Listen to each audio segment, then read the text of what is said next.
Olá, pessoal!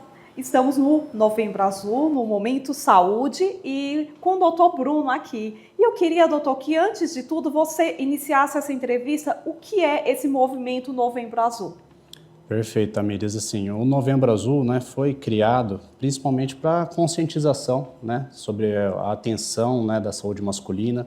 Claro que a gente foca um pouco mais na questão do câncer de próstata, mas é importante lembrar todas as outras patologias, né, em relação à saúde do homem, né, o crescimento benigno da próstata, né, os sintomas urinários, e que impactam muito na qualidade de vida desse homem, né? Então, o Novembro Azul serve para isso, para conscientizar, trazer o paciente, né, a fazer o seu check-up anual, fazer uma busca ativa também em relação ao câncer de próstata, né, igual vocês comentaram, já adiantaram. É uma doença muito prevalente, tá? E pode ser muito grave, né? Realmente, se não for diagnosticada de uma forma precoce, tratada rapidamente, pode ter um desfecho, né, infelizmente, né, bem desfavorável para esse homem. Doutor, já enfatizando que os meninos aqui falaram, o Novembro Azul ele ainda tem um pouco de preconceito, né? Nesse universo masculino de procurar. Na verdade, assim, o Outubro Rosa vem com um movimento tão bonito, onde as mulheres uma se apoiam na outra, se ajudam, uma incentiva a outra a descobrir o diagnóstico, aquela prevenção. Já os homens são um pouco mais reservados, mais fechados, que eu acredito que seja até o sexo frágil, é o oposto, é o homem. Porque a mulher, ela acaba sendo forte, porque Sim. eu acredito que é tão constrangedor, tanto para a mulher procurar uma ginecologista, fazer seus autoexames. Mas como você tem visto hoje, esse preconceito ainda tem muito, ou já está tendo mais uma conscientização, eles estão procurando mais? Como está sendo o termômetro da coisa, doutor? Na minha opinião, eu acho que isso tem mudado para melhor, né, nos últimos anos, né? Eu, né, tenho 10 anos aí que sou formado, né? E a gente vê, pelo menos, né, nessa minha geração agora, né, como urologista, como médico, a gente vê os homens se conscientizando um pouco mais, procurando mais o atendimento, nem sempre sendo puxado pela mulher, pela esposa, pela filha. Muitas vezes eles acabam procurando, né, de forma espontânea, sozinhos mesmo, então eu acho que isso é muito bom.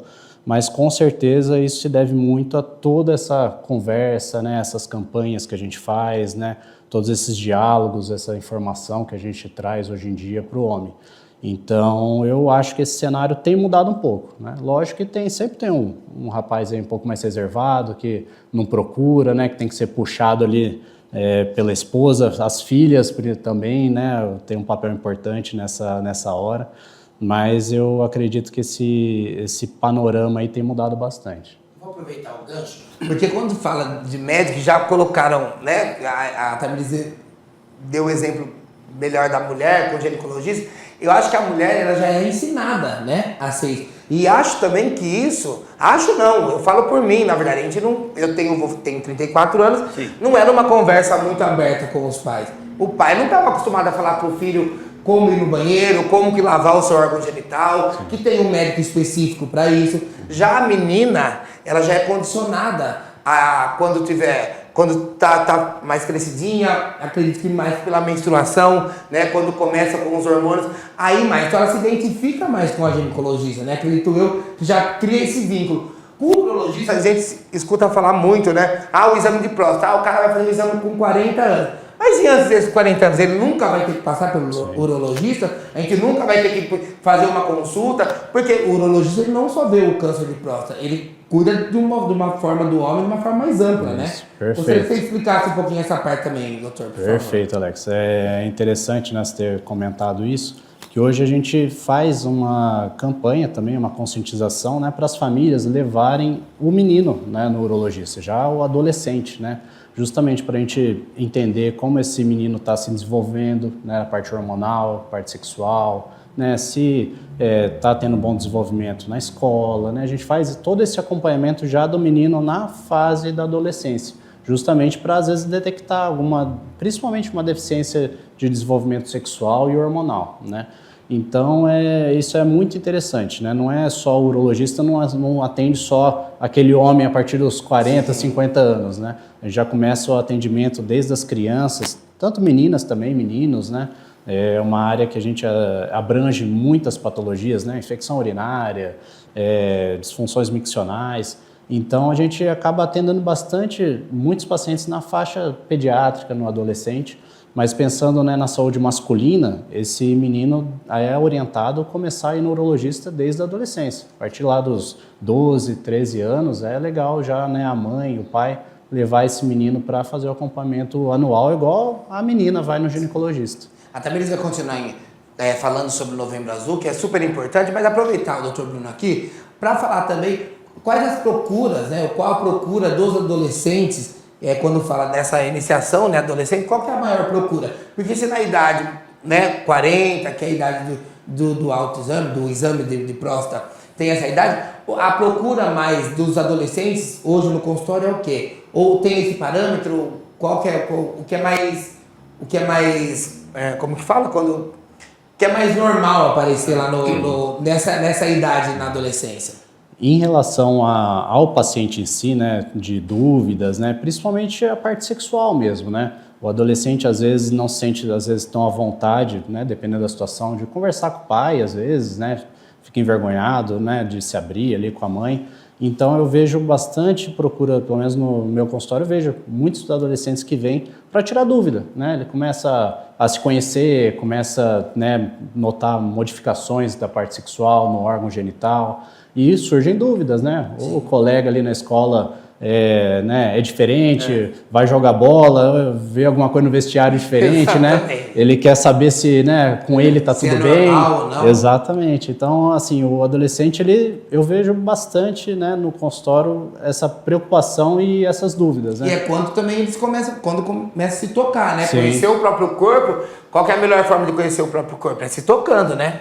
Eu tenho uma pergunta também, doutor, porque não era comum também essa prática, né, de pais ensinarem a higienização no órgão genital masculino, no pênis também, que também provoca o câncer, é isso? Sim, perfeito. A falta de higiene, principalmente, é um dos principais fatores de risco para o câncer de pênis. Então, a higienização correta, desde a infância, né? Crianças ali que têm o prepúcio, né, mais redundante, tem fimose, às vezes que dificulta a limpeza. Então, essa educação, né, na higienização, na limpeza do órgão masculino desde a infância é muito importante. Normalmente a gente vê, né, às vezes normalmente o câncer de pênis vem numa faixa etária maior, na fase adulta, mas normalmente está relacionado com uma falta de higienização do órgão. Olha, é importante, tá vendo? Porque não é só o lavar, né, o passar ali, você tem que saber cuidar, né, e como cuidar, né? Claro. E, mais uma vez, a falta da higienização pode provocar, não, a gente fala do câncer, mas tem outras doenças também, né, doutor, que podem ocasionar isso, né? Vamos lá, Tamiris. E sem contar que, assim, o Novembro Azul é simbólico, é voltado para o homem.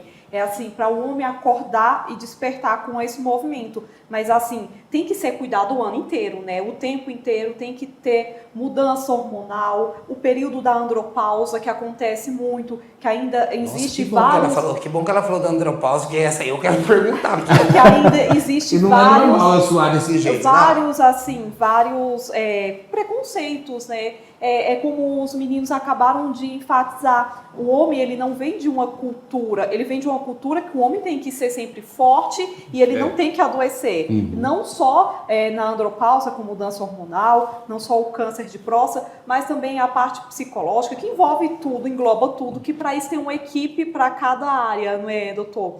Mas eu queria que você falasse também, voltando agora para o câncer, né? Quais idade específica que o homem deve procurar o urologista e fatores de risco, como funciona? Perfeito. Acho que essa questão da idade, da conscientização, né, do homem a procurar o auxílio, né, a consulta com o urologista, é muito importante. Hoje em dia, o que a gente preconiza, né? Existem algumas diferenças entre, né, as orientações da sociedade brasileira, americana, europeia, mas de uma forma geral, o que a gente faz, né, no dia a dia, a gente junta um pouco de cada uma, né, na nossa prática diária. Então, o que eu oriento, o que a maioria dessas entidades orienta é o quê? O paciente que não tem história nenhuma, não tem nenhum fator de risco maior para o câncer de próstata, né? Aquele paciente que o risco dele é igual ao da população em geral. ele deve começar a procurar o atendimento aos 50 anos. É o que a gente orienta, né? Lógico que a gente sabe que isso é uma decisão que tem que ser compartilhada com o paciente e com o médico, né? Tem pacientes que são um pouco mais ansiosos, né, que desejam começar antes, né, não querem esperar até os 50 anos, né, ficou sabendo de uma história de um vizinho que teve algum problema, um amigo, e não quer esperar até os 50 anos para começar a fazer exame de toque, exame de sangue, começa um pouco antes, né, isso é uma decisão compartilhada. E o paciente que tem, né, um fator de risco maior, existe um risco dele desenvolver um câncer mais agressivo, que seria o quê? Paciente que tem história familiar, né, parentes de primeiro grau com câncer de próstata, então pai, irmão, tios, história na família também que aumenta esse risco é quando existe uma história de câncer de mama nas mulheres, tá? Existem algumas mutações genéticas que têm relação, então se aquele homem, né, sua mãe teve um câncer de mama, ele tem um risco maior para ter um câncer de próstata mais agressivo, de um grau maior. Então esse homem a gente orienta começar 5 anos antes, então aos 45.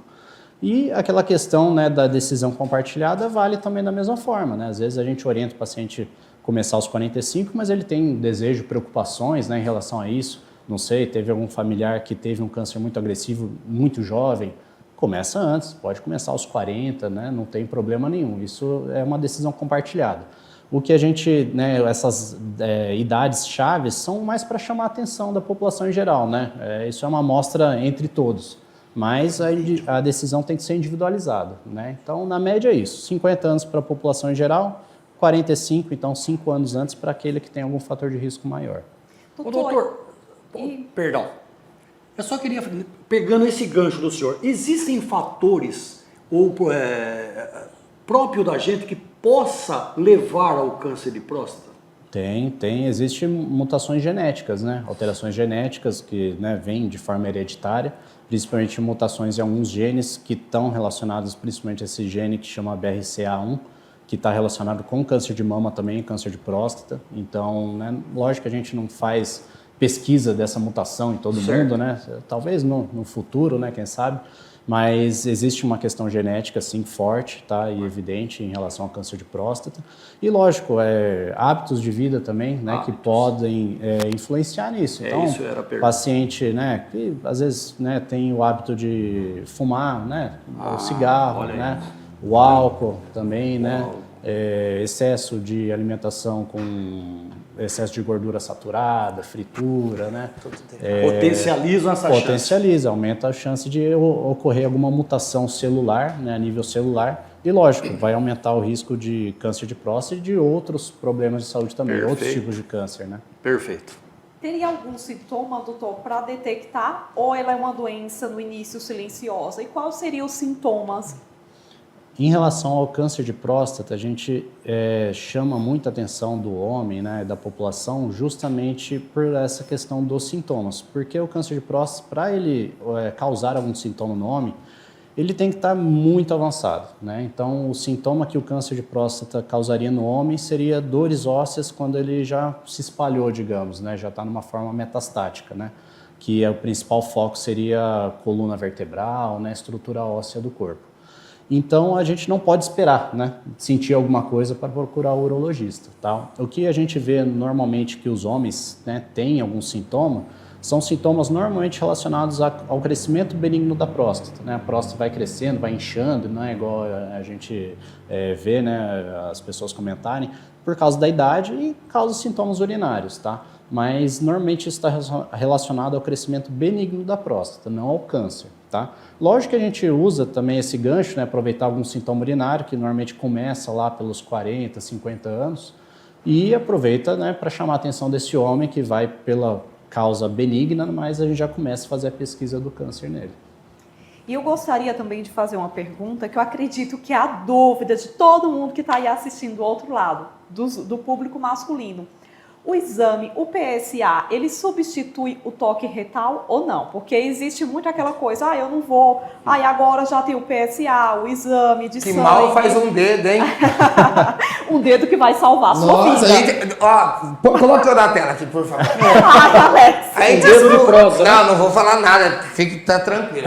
A gente escuta tanta bobagem, a gente toma tanto dedo na cara e tanta bobagem de gente, que um dedo cada um toque retal vai sim mudar a sua vida, né? Então, eu acho que vai muito... Mas isso é muito estrutural, né? Do próprio homem, da própria sociedade, né? Quando a gente traz um assunto desse na hora do almoço, 11h26... Porque precisa ter coragem, né, de vir falar isso, né? Principalmente pro público que está assistindo. Nosso público é um público mais feminino, só que nós estamos abrangendo também o pessoal que está nas fábricas, os pedreiros, carpinteiros. Então essa é a galera que a gente fala, que é o horário que permite. O vovô que tá reticente em fazer, agora vai fazer. Vai lá fazer. Vai então, procurar gente, o doutor. não é que vai mudar a sua vida, não, né? Nesse sentido, mas pode mudar-se para melhor. Você pode, claro, né, numa dessas descobrir alguma coisa com antecedência, conseguir se tratar. O dedo vai salvar a vida. Claro que tem o exame de sangue também, né? A medicina vai evoluindo, mas hoje ainda o dedo, o exame de toque retal, é assim que fala? Isso. É o que mais imprescindível, né? O que salva a vida, né? E um dedo não vai fazer diferença na vida de ninguém. O doutor Bruno vai explicar isso pra gente. Mas realmente o dedo ainda é, doutor? Realmente, assim, a gente vê que o toque retal hoje ainda, apesar de, né, tanta evolução, tanta tecnologia que a gente vê na medicina, é de extrema importância, né, na detecção, tá, do câncer de próstata, e inclusive, né, os achados que o exame digital da próstata, né, o toque retal traz para a gente, influencia na gente na nossa decisão da suspeita do diagnóstico, né, na indicação talvez de uma biópsia para confirmar esse diagnóstico, e inclusive ele faz parte do estadiamento de grau ali de agressividade desse tumor, né? A gente consegue já ter uma ideia de que se esse câncer é um câncer mais bonzinho, digamos, mais inicial, se ele é um câncer mais agressivo.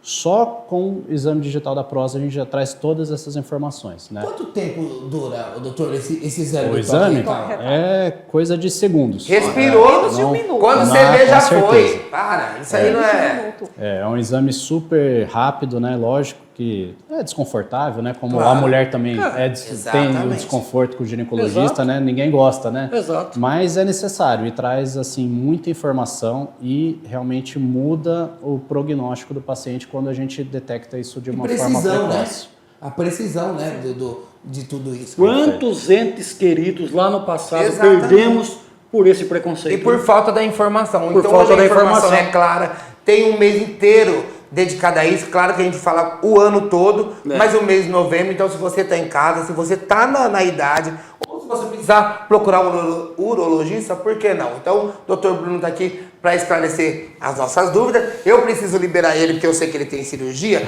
Uma coisinha só rapidinho, vamos falar só um pouquinho da andropausa? É quando começa a sentir isso? Será que eu já estou na andropausa? Não, porque o calor desse menino é imenso. O ar-condicionado aqui tá gelado mesmo. Acho que, Mas ó, eu tô sem acho que dúvida, tá precisando fazer um check-up. Mas eu tenho esse calor, assim, eu pego fogo por dentro.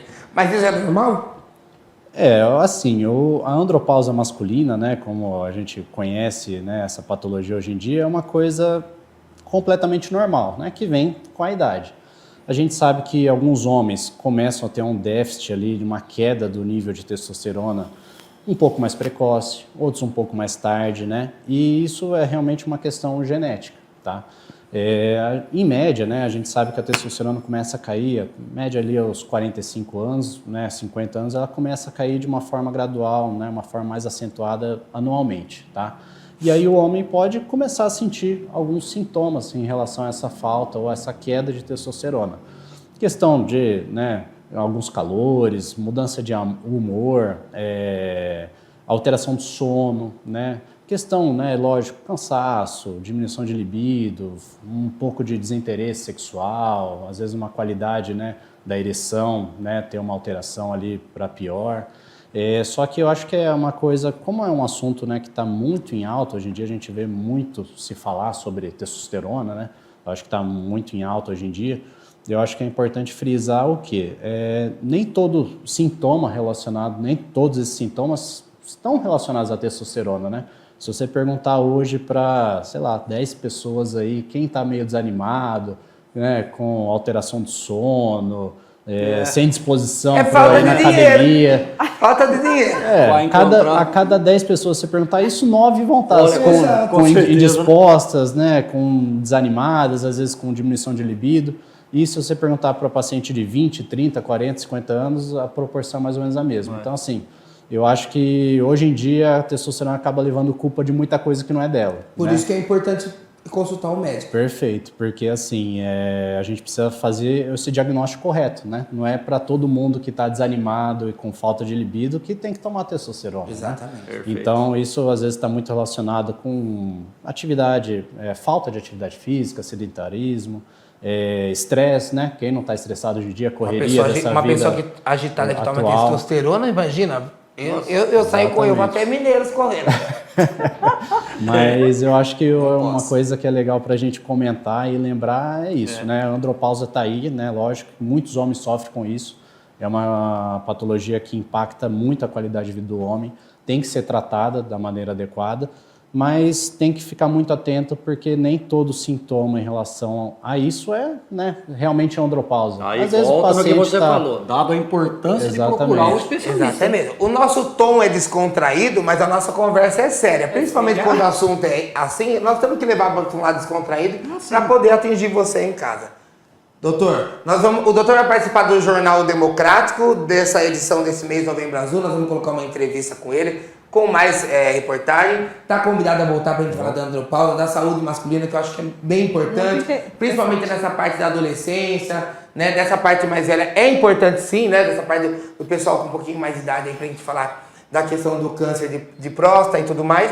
Mas é muito interessante também de colocar o pessoal mais novo, o pessoal mais adolescente, principalmente para quebrar esse tabu, para procurar o médico. E saber se o urologista ele não é o nosso inimigo, na verdade ele é o nosso amigo, pode nos ajudar e todas as informações que a gente precisa sempre procurar um profissional da própria área. Foi um prazer conhecer o doutor e olha, de grande valia a explanação do senhor aí e a gente sempre, alguma coisa você aprende, né? Sempre, aí eu sempre algo algo mais. mais. Eu achei que eu tava normal.